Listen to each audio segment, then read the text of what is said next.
See all you folks there. It's so neat to be here. I want to introduce myself to you properly. My name is Ed Driscoll. I grew up in an Irish Catholic family in Pittsburgh, Pennsylvania. And they're still following me around. Yeah.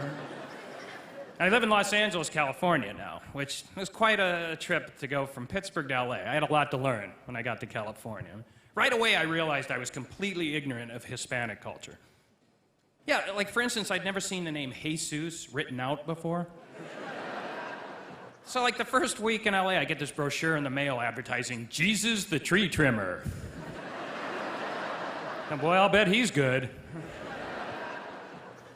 I got married when I got out to California to a great gal named Laura. We're coming up on our 2-year anniversary of the last time we had sex. I don't know what anniversary that is. I don't know if it's paper or diamond, but it's certainly not wood. Or rubber.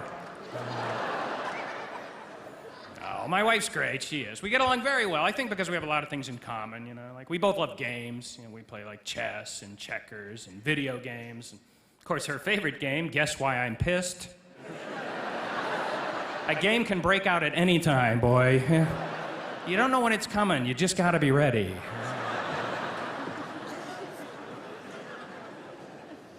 The best thing about being married, though, is the fact I no longer care about the fact that I'm losing my hair. That's why you get married. Hey, hon, we've signed the papers. We can let ourselves go. That's what marriage is for. And when I was single, I was so obsessed about losing my hair, I was freaked out. I tried everything, including Rogaine, which I was embarrassed to even be seen buying. I remember the very first time I bought Rogaine, I was in line at the drugstore. There was a guy in line in front of me buying a twin pack of enemas and nothing else. How do you not pad that order, right? With a pack of gum, a TV guide, something? I wish I had that kind of confidence, you know? Plus, using Rogaine is not easy either. I mean, first of all, you put it on with this giant turkey baster looking thing, and you do it in the mirror so you can see just how far your life has fallen at this point, right? And you have to make sure the drops stay on top for it to work, and it's not that easy. The first few days I was using it, everything was like running off, you know? Like a month into using Rogaine, no new hair on my head, but my back and ass were like Sasquatch.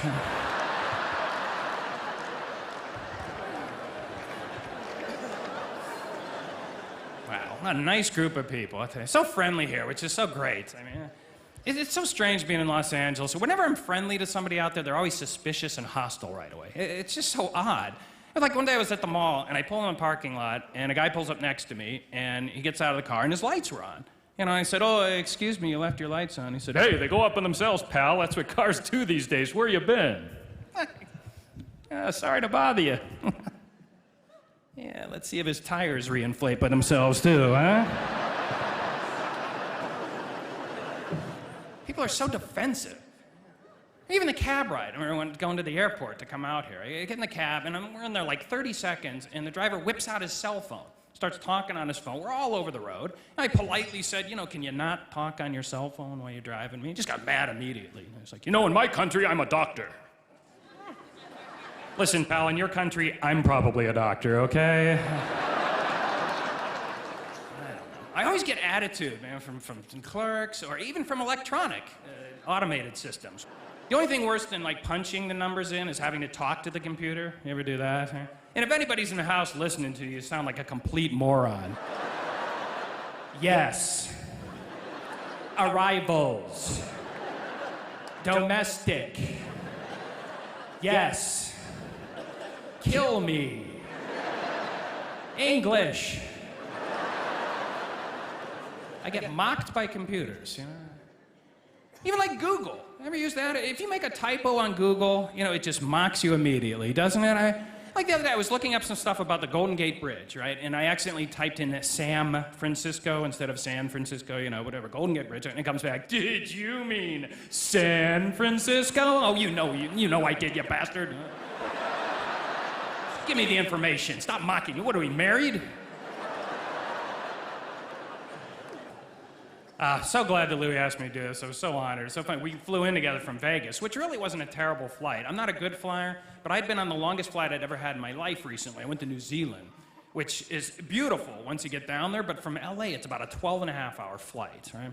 I thought, oh, if I can just get on here and go to sleep. So I get on the plane, and a guy sits next to me. He's got one of those electronic voice box things. He goes, hi, how are you? Oh, and I felt bad for the guy, right? So I offered him my window seat, which he accepted, and we switched, but then that's when it got hellish, because he figured, oh, we're best friends now, and the guy turned out to be chatty. I mean, you've ever seen someone with an electronic voice box who was chatty? It's the whole time. He's like, hi, how are you? What do you do for a living? First time in New Zealand, business or pleasure? I'm like, oh my God. I'm on a 12-hour flight with Darth Vader. Well, you can't say anything. It's the whole time. Is this a smoking flight? I haven't had enough of that. When do you think they're serving dinner? Do those batteries ever run out? I'm not kidding. 6 hours into flight, guy hadn't stopped talking to me. I started thinking, I hope this plane goes down. Even that would have been creepy. It would have just been like,